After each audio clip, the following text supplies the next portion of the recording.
إن الحمد لله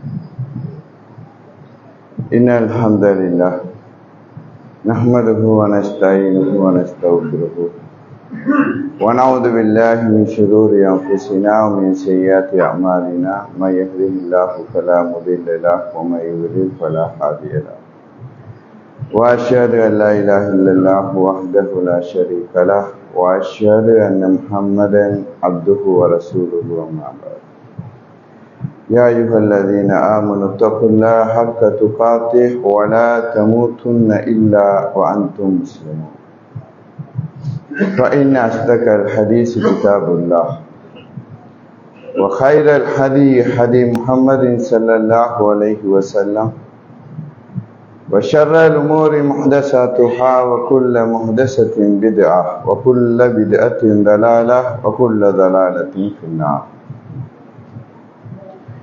புகழ் அனைத்தும் ஏகன் அல்லாஹ் ஒருவனுக்கே சொந்தமானது. கருணையும் சலாமும் கண்மணி நபிகள் நாயகம் ஸல்லல்லாஹு அலைஹி வஸல்லம் அவர்கள் மீதிலும் அன்னவர்களுடைய வாழ்க்கை முறைகளை தங்கள் உயிரிலும் மேலாக ஏற்று பின்பற்றி வாழக்கூடிய அத்தனை நல்லடியார்கள் மீதிலும் உண்டாகட்டுமா. பேரன்பார்ந்த இஸ்லாமிய சகோதரர்களே, அல்லாஹ்வின் நல்லடியார்களே, இன்றைய குத்பாவிலே தனி மனித சமூக வாழ்க்கையில் தக்குவாவின் பிரதிபலிப்பு என்ற ஒரு தலைப்பின் கீழ் நபிகள் நாயகம் ஸல்லல்லாஹு அலைஹி வஸல்லம் அவர்கள்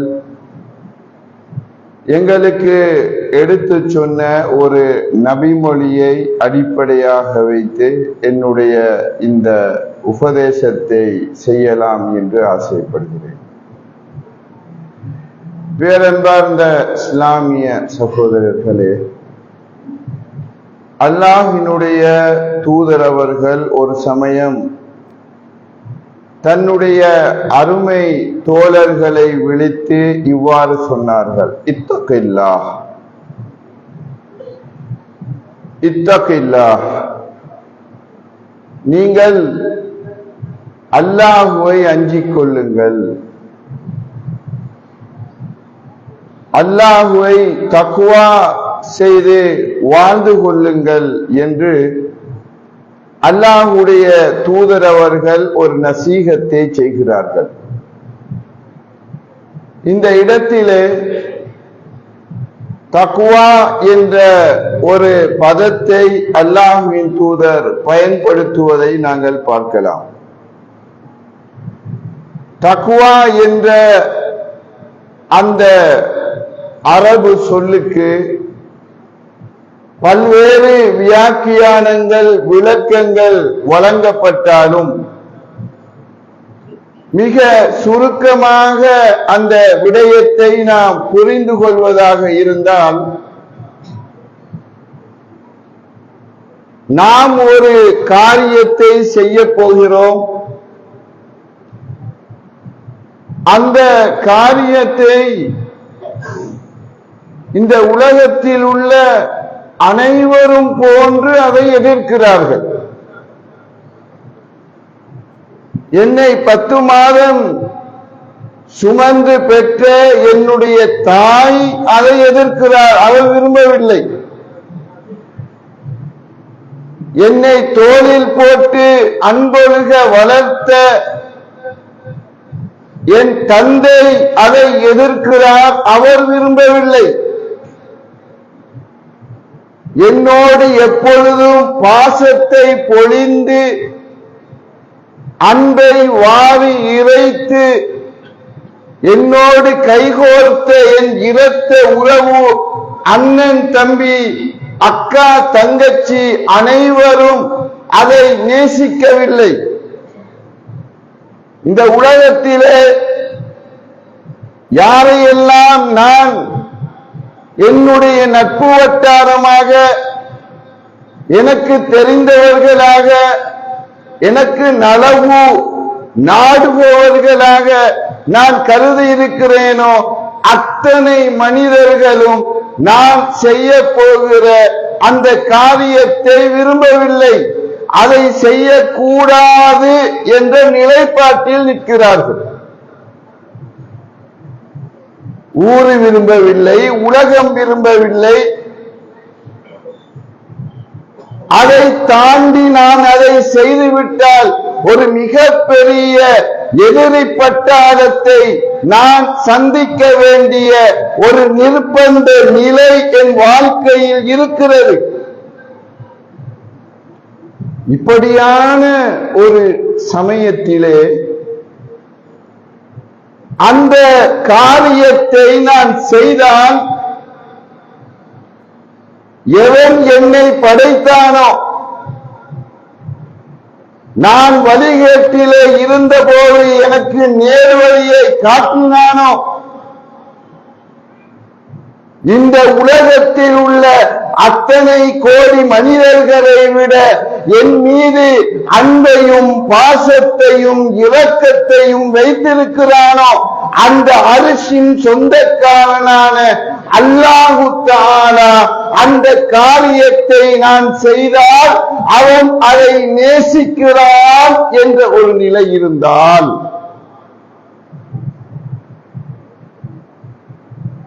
அவன் திருப்தி அடைகிறான் என்ற ஒரு நிலை இருந்தால், நான் என்ன நிலைப்பாட்டை எடுக்கப் போகிறேன் என்பதுதான் தக்வா என்ற உணர்வு. சகோதரர்களே, இந்த உலகமே எதிர்க்கிற ஒரு காரியத்தை என்னுடைய ரப்புல் ஆலமீனான அந்த அல்லாஹு தஆலா அதை நேசிக்கிறான், அதை விரும்புகிறான். அதை நான் செய்தால் என்னை பொருந்திக் கொள்வதற்கு அவன் தயாரான நிலையிலே நிற்கிறான் என்றால், அந்த தேர்வை நான் தெரிவு செய்தால் இந்த உலகம் எதிர்க்கட்டும், இந்த ஊர் எதிர்க்கட்டும், என் பெற்றோர்கள் பகைக்கட்டும், அது எல்லாம் எனக்கு பொருட்டே கிடையாது. என் ரப்பு என் காரியத்தை நேசிக்கிறான், அதை பொருந்திக் கொள்கிறான் என்றால் அதுதான் என்னுடைய விருப்பம் என்று ரப்பின் திருப்தி எதுவோ அந்த திருப்தி தான் எனக்கு திருப்தி அளிக்கும் என்று ஒரு அடியான் அந்த ரப்பின் திருப்தியை தேர்வு செய்கிறானே, அதற்கு பெயர் தக்வா. அதற்கு பெயர் தக்வா. இந்த உலகமே ஒரு காரியத்தை விரும்புகிறது. அதை நான் செய்துவிட்டால் என்னுடைய பெற்றோர்கள் என்னை பாராட்ட தயாராக இருக்கிறார்கள். என்னுடைய ஊர் மக்கள் என்னை கௌரவிப்பதற்கு தயாராக இருக்கிறார்கள். இந்த ஒட்டுமொத்த உலக வாழ் மக்களும் என்னை கௌரவிப்பதற்கு என்றும் தயாராக நிற்கிறார்கள்.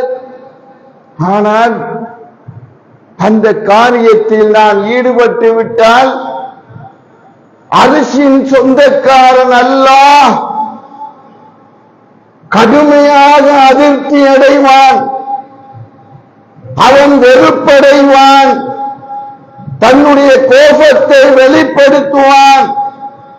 என்னுடைய காரியத்தை நாளை மறுமையிலே எனக்கு எதிராக அவன் சுருட்டி முகத்தில் அடிப்பான் என்ற ஒரு நிலை இருக்கின்ற போது இந்த உலகமே அந்த காரியத்தை விரும்பினாலும் பிரச்சனை இல்லை. இந்த ரப்பு அதை வேண்டாம் என்று சொல்கிறானா? அவன் அதை செய்தால் அதிருப்தி அடைவானா? அதை செய்தால் அல்லாஹ்வுடைய நெருக்கம் எனக்கு இல்லாமல் கை நழுவி சென்று விடுமா? அப்படி என்றால் இந்த உலகத்தில் என்ன பாக்கியம் எனக்கு கிடைத்தாலும் அந்த காரியத்தை நான் செய்துவிட மாட்டேன். எத்தனை கோடிகளை என் காலடியில் கொட்டினாலும் அந்த காரியத்தில் நான் ஈடுபட்டு விட மாட்டேன் என்று ஒரு மனிதன் எடுக்கிற நிலைப்பாடு இருக்கிறது. அது தக்வா. அல்லாஹ் எதை திருப்தி அடைகிறானோ அல்லாஹ்வின் திருப்தி தான் என்னுடைய திருப்தி. அல்லாஹ் எதை வெறுக்கிறானோ அந்த வெறுப்பு தான் என்னுடைய வெறுப்பு என்று இந்த உலகத்திலே ஒரு மனிதன் வாழ்கிறானே, அந்த இறை திருப்திக்காகவே காரியங்களை செய்கிறானே, அப்படி வாழுகின்ற அந்த வாழ்க்கைக்கு பெயர்தான் தக்வாவுடைய வாழ்க்கை. அல்லாஹ்வின் தூதரவர்கள் அதைத்தான் ஒற்றை வரியிலே சொன்னார்கள், இத்தகில்லாஹ். இந்த இறை திருப்திக்காக வாழுகிற வாழ்க்கையை நீ வாழ்ந்து கொள். எப்பொழுதெல்லாம் ஹைசுமா குந்த, நீ எந்த நிலையில் இருந்தாலும் சரி, நீ எந்த இடத்தில் இருந்தாலும் சரி, நீ மிகப்பெரிய ஆட்சியாளனாக இருக்கிறாயா, அல்லாஹ்வினுடைய திருப்தி தான் உன்னுடைய இலக்காக இருக்க வேண்டும். நீ ஒரு ஆசிரியனாக இருக்கிறாயா, அந்த பணியிலே அல்லாஹ் எப்படி நீ பணியாற்றினால் கற்பித்தால் அல்லாஹ்வினுடைய திருப்தியும் நேசமும் உனக்கு கிடைக்குமோ அப்படி நீ வாழ வேண்டும். அந்த பணியிலே நீ ஒரு கணவன் என்ற ஸ்தானத்தில் இருக்கிறாயா, உன்னுடைய மனைவியை நீ எப்படி மகிழ்விக்க வேண்டும் என்று மார்க்கம் வலியுறுத்தி இருக்கிறதோ அப்படி நீ நடந்து கொள்ள வேண்டும். ஆரோக்கியமாக இருந்தாலும் நோயாளியாக இருந்தாலும் இன்பத்தில் இருந்தாலும் துன்பத்தில் இருந்தாலும் வாழ்க்கையின் சகல நிலைகளிலும் அல்லாஹ்வுடைய திருப்தியை தாண்டி ஒரு காரியத்தை நான் செய்துவிட மாட்டேன். அல்லாஹ் விரும்பாத எந்த ஒன்றையும் என்னுடைய விருப்பமாக நான் நினைத்தும் பார்க்க மாட்டேன் என்ற ஒரு வாழ்க்கையை நீ வாழு என்று அல்லாஹ்வுடைய தூதர் அவர்கள் கட்டளையிடுகிறார்கள். அந்த தக்வாவுடைய வாழ்க்கை இன்று என்னிடமும் உங்களிடமும் இருக்கிறதா? அந்த வாழ்க்கை இருக்கிறதா? அல்லாஹ்வினுடைய ஆலயம் மஸ்ஜிதுக்குள்ளே அல்லாஹ்வை அஞ்சுகிற நாம், அல்லாஹ்வை திருப்திப்படுத்துவதற்காக இபாதத்துக்களில் ஈடுபடுகிற நாம், அல்லாஹ்வினுடைய மஸ்ஜிதுக்குள்ளே பாவ காரியங்களை செய்துவிடக் கூடாது. அப்படி செய்துவிட்டால் அல்லாஹ்வினுடைய திருப்தி எனக்கு கிடைக்காமல் போய்விடுமே என்று அச்சப்படுகிற நாம், இந்த மஸ்ஜிதை விட்டு வெளியேறிய உடன் அந்த உணர்வு என்னுடைய வாழ்க்கையில் இருக்கிறதா? குடும்ப வாழ்க்கையில் இருக்குதா? நாம் என்ன நினைக்கிறோம்? என்னுடைய மனைவி எதையெல்லாம் என்னிடம் கேட்கிறாரோ அதையெல்லாம் நாங்கள் வாங்கி கொடுத்து விட்டால் அவள் மகிழ்ச்சியாக இருப்பாள் என்று நாங்கள் கங்கணம் கட்டுகிறோம். ஆனால் அப்படி அல்ல. பணத்தாலும் சொத்துக்களாலும் மாத்திரம் ஒரு மனைவியை திருப்திப்படுத்த முடியாது. ஒரு கணவன் தன்னுடைய வாழ்க்கையில் சில மணித்துளிகளை தன் மனைவிக்காக அவன் ஒதுக்க வேண்டும்.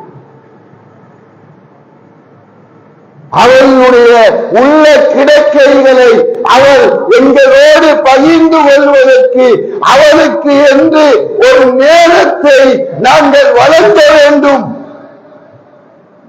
அது அவள் நம்மிடம் எதிர்பார்க்கிறாள்.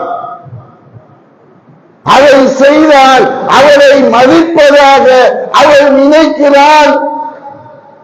அவளுடைய பேச்சுக்கு செவிசாய்க்கின்ற போது அவள் உச்சி குளிர்கிறாள்.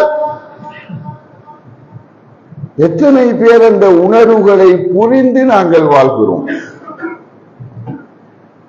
எத்தனை பேர் என் மனைவியினுடைய அந்த உணர்வுகளுக்கு மதிப்பளித்து வாழ்கிறோம்?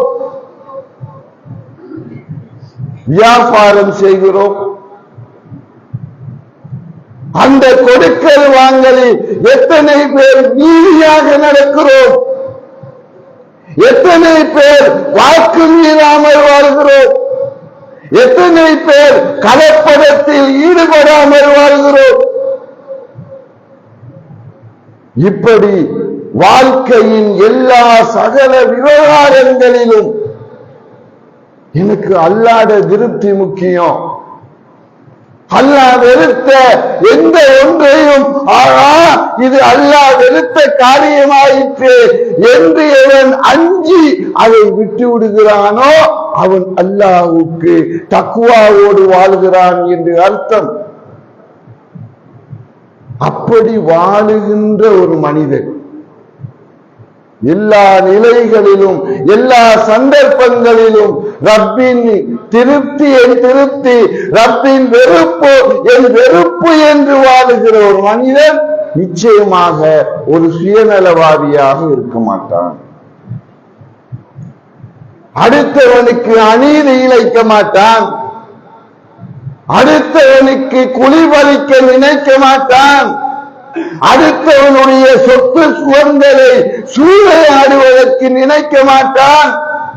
அடுத்தவனுடைய மானம் மரியாதைகளோடு எள்ளி நகையாடுவதற்கு, அதை கீறி கிழிப்பதற்கு, அதை துவம்சம் செய்வதற்கு அவன் கற்பனை கூட செய்து பார்க்க மாட்டான். எந்த நிலையிலும் அடுத்தவனை பழிவாங்க எத்தனிக்க மாட்டான். இவையெல்லாம் இந்த தக்வா உணர்வு எங்களுக்குள் ஏற்படுத்த வேண்டிய வாழ்வியல் மாற்றங்கள். அந்த மாற்றத்தை இந்த தக்வா எனக்குள் ஏற்படுத்தி இருந்தால் நான் தக்வாவுடைய வாழ்க்கையை வாழ்கிறேன். இந்த நிலை என்னுடைய உங்களுடைய வாழ்க்கையில் இருக்கிறதா என்பதை இந்த இடத்திலே நாங்கள் மறுபரிசீலனை செய்து கொள்வோம், சுய விசாரணை செய்து கொள்வோம். அல்லாஹு தஆலா எல்லா நிலைகளிலும் அல்லாஹுவை தக்வா உணர்வோடு அவனுடைய திருப்தி ஒன்றை மட்டும் நாடுகின்றவர்களாகவும், அவனுடைய அதிருப்தியை ஒரு நாளும் நான் சம்பாதித்து விடக் கூடாது என்ற பக்குவமுள்ள உணர்வுள்ளவர்களாகவும் வாழ்வதற்கு அருள் புரிவானாக.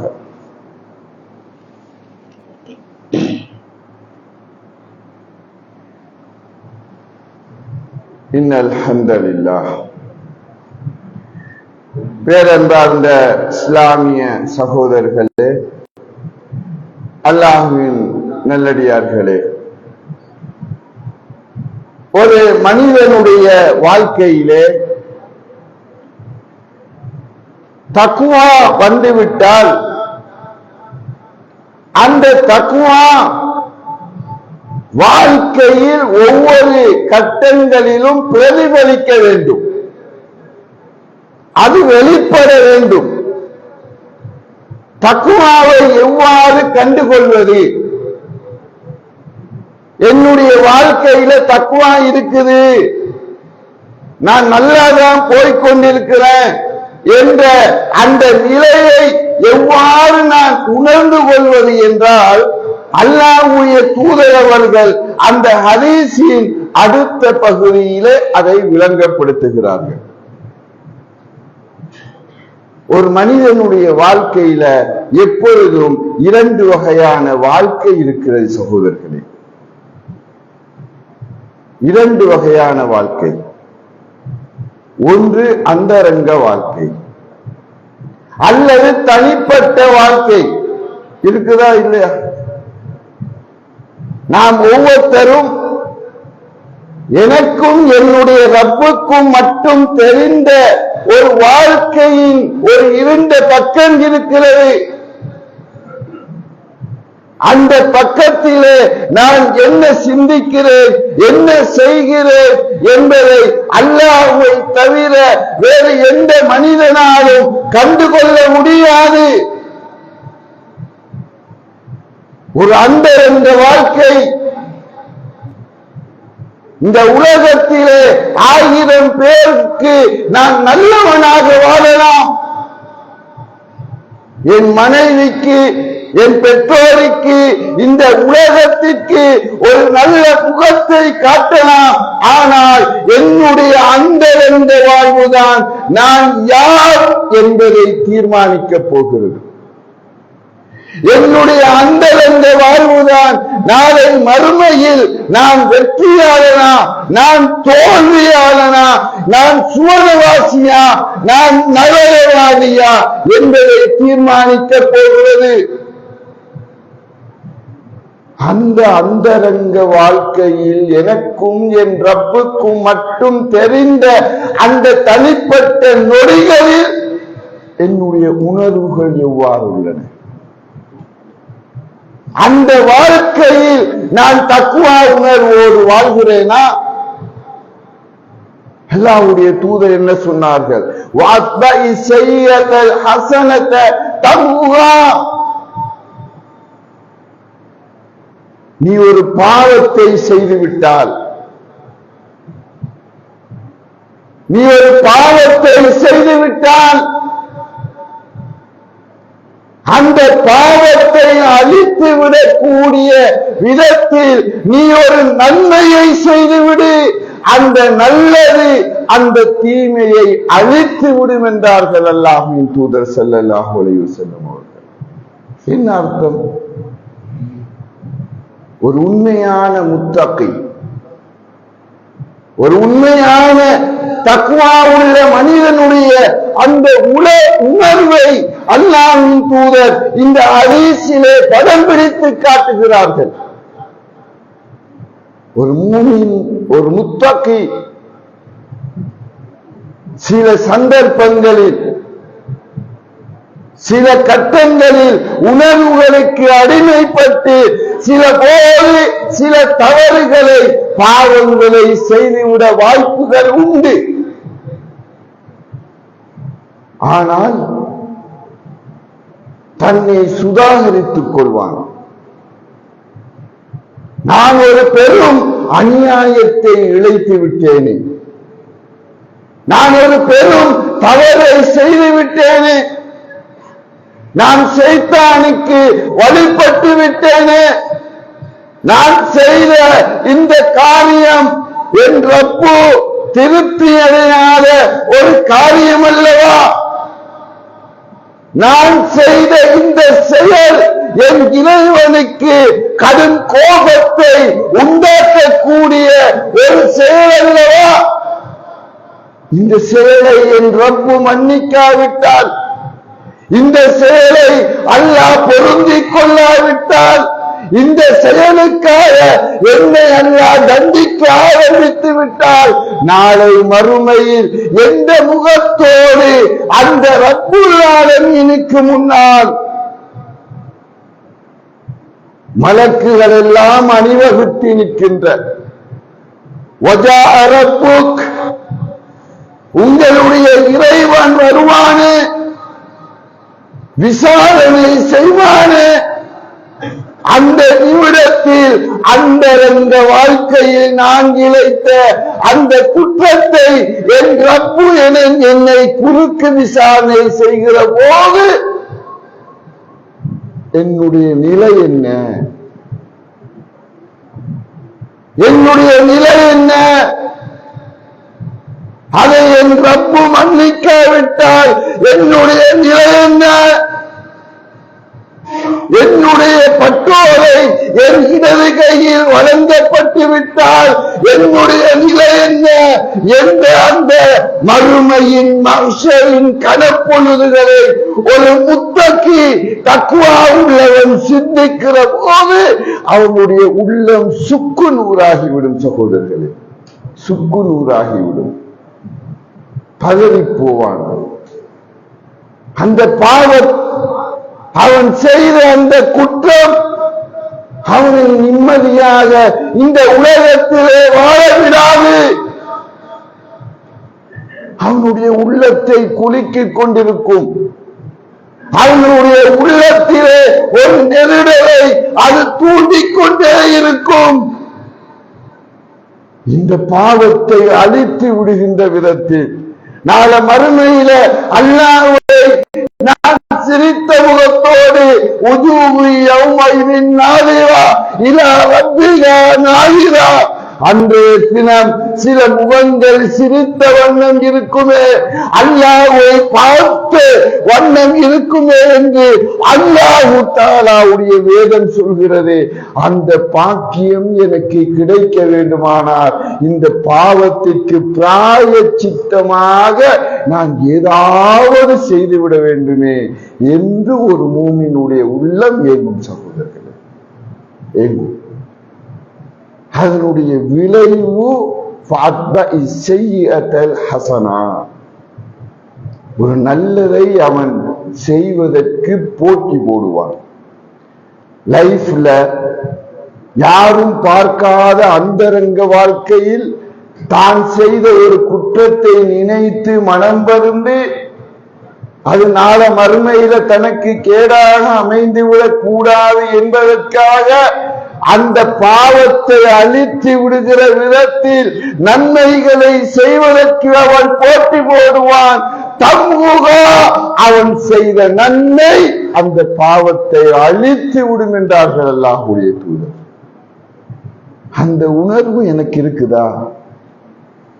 அடுத்தவர்களை, மனுஷன் இயல்பு என்ன தெரியுமா? எப்பொழுதுமே அடுத்தவர்களை நோக்கியே விரல் நீட்டி பழகி இருக்கிறோம். நீ நல்லவனா, நீ கெட்டவன், நீ என்ன பெரிய யோக்கியனா? இல்லை. என்னுடைய நிலை என்ன? என்னுடைய அந்தரங்க வாழ்க்கையில் நான் இழைத்த குற்றங்களுக்கு அல்லாஹ் தண்டிக்க ஆரம்பித்து விட்டால், அல்லாஹ் இறுக பிடித்து விட்டால் என்னுடைய மறுமை நிலை என்ன என்பதை நாம் சிந்திப்பதற்கு வசதியாக மறந்து விடுகிறோம். அல்லாஹ்வின் தூதர் ஸல்லல்லாஹு அலைஹி வஸல்லம் உருவாக்கிய அந்த சஹாபிய சமுதாயம் அப்படி இருக்கவில்லை. உங்களுக்கு தெரிந்த ஒரு பிரபல்யமான சம்பவம், ராமிதியா மாயிஸ் என்ற ஒரு நபித்தோழர், ஒரு நபித்தோழியினுடைய அந்த வரலாற்று செய்தி. ஜினா செய்கிறார்கள், திருமணம் முடித்தவர்கள். யாருக்கு தெரியும்? அல்லாஹ்வின் தூதருக்கே தெரியாது. அந்த சமுதாயத்தில் வாழ்ந்த யாருக்கும் அவர்கள் ஜினா செய்தது தெரியாது. அந்த நபித்தோழரின் மனைவிக்கு தெரியாது, அந்த நபித்தோழியின் கணவனுக்கு தெரியாது. ஆனால் ஜினாவில் இருவரும் ஈடுபட்டிருக்கிறார்கள். அந்தரங்க வாழ்க்கையில் அல்லாஹ் மட்டும் அறிந்த ஒரு செயல். அவருடைய உள்ளம் நிம்மதியடையவில்லை. அந்த பாவத்துக்கு முன்னால் அந்த உள்ளம் அமைதி காணவில்லை. அல்லாஹ்வின் தூதருடைய சன்னிதானத்திற்கு ஓடோடி வருகை தருகிறார்கள். யா ரசூலல்லாஹ், அல்லாஹ்வின் திருத்தூதரே, நான் ஜினா செய்து விட்டேன், என்னை தூய்மைப்படுத்துங்கள் அல்லாஹ்வின் தூதரே. என்ன உணர்வு என்று பாருங்கள். என்ன தூய்மைப்படுத்துங்கள் என்றால் அர்த்தம்? அந்த சமுதாயத்தில் ஒரு பெருங்கூட்டம் பார்த்திருக்க கல்லால் பகிரங்கமாக அடித்துக் கொள்ள வேண்டும்.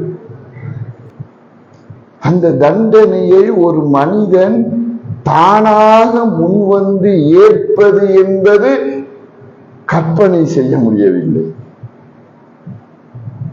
அதை கற்பனை செய்து பார்க்க முடியவில்லை. அப்படியான ஒரு தண்டனை இந்த உலகத்தில் வாழ்வதற்காக மனிதன் போடுகிற கூத்துக்களையும் அநியாயங்களையும் கண்ணுக்கு முன்னால் பார்க்கிறோமே. வாழ்வதற்காக போடுகிற அந்த கூத்துக்கள், ஆனால் கண்ணுக்கு முன்னால் ஒரு அவமானமான ஒரு மரணம் இருக்கிறது. இந்த மரணத்தை ஒட்டி கல்லால் அடிக்கிற போது இந்த உலகம் எல்லாம் என்னுடைய மானம் மரியாதையை கேள்விக்குறியாக்கும், என்னுடைய மனைவி மக்களை கேள்விக்குறியாக்கும், என்னுடைய குடும்ப கௌரவம் காற்றில் பறக்கும். அப்படி இருந்தாலும் இந்த உலகத்தில் நான் சந்திக்கின்ற எந்த அவமானமும் எனக்கு பொருட்டல்ல. அல்லாஹ்வுடைய முன்னிலையில் மறுமையில நான் அவமானப்பட்டு விடக்கூடாது. அவனுடைய அதிருப்தியை நான் பெற்றுவிடக் கூடாது என்ற அந்த ஒரே ஒரு எண்ணம் அந்த நபித்தோழரையும் நபித்தோழியையும் அல்லாஹ்வின் தூதருடைய சன்னிதானத்தில் கொண்டு வந்து நிறுத்தியது என்றால் அது தக்வாவுடைய வாழ்க்கை. அது தக்வாவுடைய வாழ்க்கை. அந்த உணர்வு என்னிடமும் உங்களிடமும் எந்த அளவுக்கு இருக்கிறது? அந்தரங்க வாழ்க்கையில் நாம் இழைத்த குற்றங்களை எந்த இடத்தில் வைத்து எந்த உணர்வுகளோடு நாம் அல்லாஹ்விடம் பாவ மன்னிப்பு கேட்கிறோம்? இன்னொரு வாழ்க்கையை அல்லாஹ்வுடைய தூதர் சொன்னார்கள், நாம் வாழுகிற பொது வாழ்க்கை. இந்த சமுதாயத்தோடு கொடுக்கல் வாங்கல், இன்ன பிற விளையாட்டுக்கள், இன்ன பிற உரையாடல்கள் என்று இந்த சமூகத்தோடு சேர்ந்து வாழுகிற ஒரு பொது வாழ்க்கை இருக்கிறது. அந்த பொது வாழ்க்கையில் இந்த தக்வா எப்படி பிரதிபலிக்க வேண்டும்? அல்லாஹ்வுடைய தூதரின் அந்த ஹதீஸின் இறுதி பகுதி சொல்கிறது, வஹாலிக்கின் நாஸ் பிஹுலிக்கின் ஹஸன். நீ மக்களோடு மிக அழகிய நற்குணங்களோடு பழகிக்கொள். மிகச்சிறந்த அஹ்லாக்கோடு, மிகச்சிறந்த ஒழுக்க விழுமியங்களோடு, மிகச்சிறந்த பண்பாட்டு பழக்க வழக்கங்களால் இந்த சமுதாயத்தோடு நீ பழகி. தக்வாவின் வெளிப்பாடு பொது வாழ்க்கையில் அஹ்லாக் என்ற செய்தியை அல்லாஹ்வின் தூதரின் இந்த ஹதீஸ் எங்களுக்கு விளங்கப்படுத்தி காட்டுகிறது. அல்லாஹ்வின் தூதர் அவர்கள் இந்த உலகத்திலே மிக நீண்ட தர்பியாக்கள் செய்த ஒரு இறை தூதர் அல்ல. அவர்களுடைய உரைகள் சுருக்கமாக அமைந்திருந்தன. ஆனால் அந்த சமுதாயத்தின் உள்ளங்களை புரட்டி போடுகிற அளவுக்கு அல்லாஹ்வின் தூதருடைய நடத்தை அமைந்திருந்தது. தோழர்களே, உங்களுக்கு தெரிந்த சம்பவம்,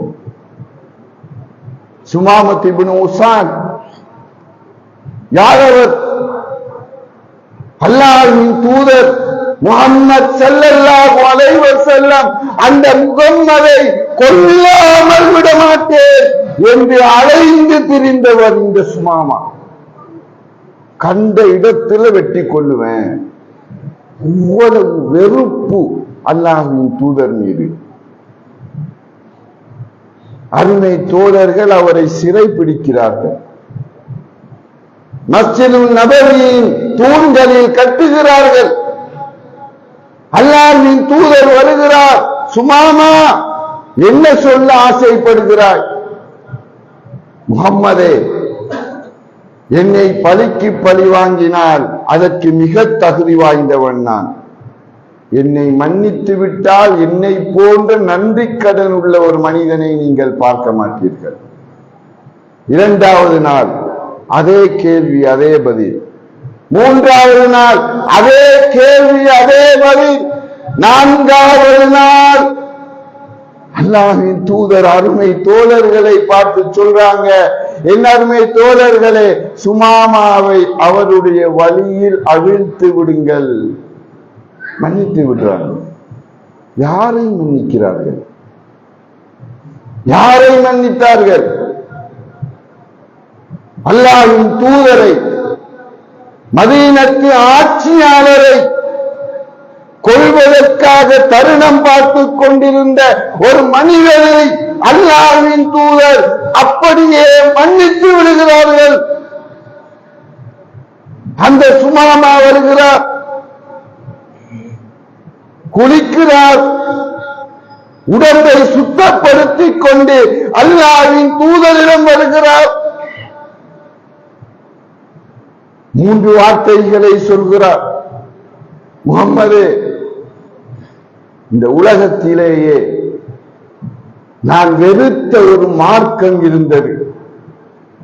இந்த உலகத்திலேயே நான் விரும்பாத ஒரு தீன், ஒரு மார்க்கம் இருந்ததென்றால் அது இந்த இஸ்லாம் என்ற தீன், இந்த இஸ்லாம் என்ற மார்க்கம். இப்பொழுது சொல்கிறேன், இந்த உலகத்திலேயே நான் அதிகம் நேசிக்கின்ற ஒரு மார்க்கம் இருக்கிறது என்றால் அது இந்த இஸ்லாம் என்ற இந்த மார்க்கம் தான். முஹம்மதே, இந்த உலகத்திலேயே நான் வாழ்வதற்கு பிடிக்காத ஒரு ஊர் இருந்ததென்றால் இந்த மதீனா என்ற இந்த ஊர் தான். இப்பொழுது சொல்கிறேன், இந்த உலகத்திலேயே நான் வாழ்வதற்கு ஆசைப்படுகிற ஒரு ஊர் இருக்குது என்றால் அது இந்த மதீனா என்ற ஊர் தான். மூன்றாவது சொல்கிறார், இந்த உலகத்திலேயே எனக்கு பிடிக்காத, நான் மிகவும் வெறுத்த ஒரு முகம் இருக்கும் என்றால் முகம்மது என்கின்ற உங்களுடைய முகம்தான். இப்பொழுது சொல்கிறேன், இந்த உலகத்திலேயே நான் பார்ப்பதற்கு ஆசை வைக்கின்ற, எனக்கு ரொம்ப பிடித்தமான ஒரு முகம் இருக்கிறது என்றால், ஒரு மனிதன் இருக்கிறான் என்றால் முகம்மதே, அதுவும் நீங்கள் தான். எப்படி இந்த மாற்றம் நடந்தது? அல்லாஹ்வின் தூதர் அவர்கள் எதுவும் செய்யவில்லையே. 3 நாள் அவரோடு நடந்து கொண்ட அந்த அஹ்லாக், தன் தோழர்களோடு நடந்து கொண்ட அந்த பண்பாட்டு காட்சிகள் அந்த எதிரியின் உள்ளத்தை தாக்கி இஸ்லாத்தின் பால், அல்லாஹ்வின் தூதரின் பால் திருப்பி விடுகிறது என்றால் வஹாலிகின் நாஸ் பிகுலிகின் ஹஸன். அல்லாஹ்வின் தூதர் மக்களுக்கு மட்டும் அதை சொல்லவில்லை, மக்களோடு அழகிய முறையில் அக்லாக்கோடு பழகுங்கள் என்று அடுத்தவர்களுக்கு மாத்திரம் பிரச்சாரம் செய்யவில்லை, அதை தன் வாழ்நாளில் நடைமுறைப்படுத்தினார்கள், உள்ளங்களை வென்றெடுத்தார்கள். அந்த அஹ்லாக் என்னிடம் உங்களிடம் இருக்குதா? எனவே இந்த நபி மொழி சொல்லுகிற இந்த செய்திகளை ஒரு கணம் நம்முடைய சிந்தனைக்கு எடுத்து இந்த செய்திக்கும் என்னுடைய வாழ்க்கைக்கும் என்ன தொடர்பு இருக்கிறது என்பதை அலசி ஆராய்ந்து என் தரப்பில் நான் விட்டிருக்கிற தவறுகளை உணர்ந்து சீர்படுத்தி இந்த உலகத்திலும் வெற்றியடைந்து நாளை மறுமையிலும் அல்லாஹுடைய பொருத்தத்தை பெறக்கூடிய நன்மக்களாக நம் அனைவரையும் எல்லாம் வல்ல அல்லாஹு தஆலா ஆக்கி அருள்வானாக. வாஹிர் தஅவானா அல்ஹம்துலில்லாஹி ரப்பில் ஆலமீன். வஸ்ஸலாமு அலைக்கும் வரஹ்மத்துல்லாஹி.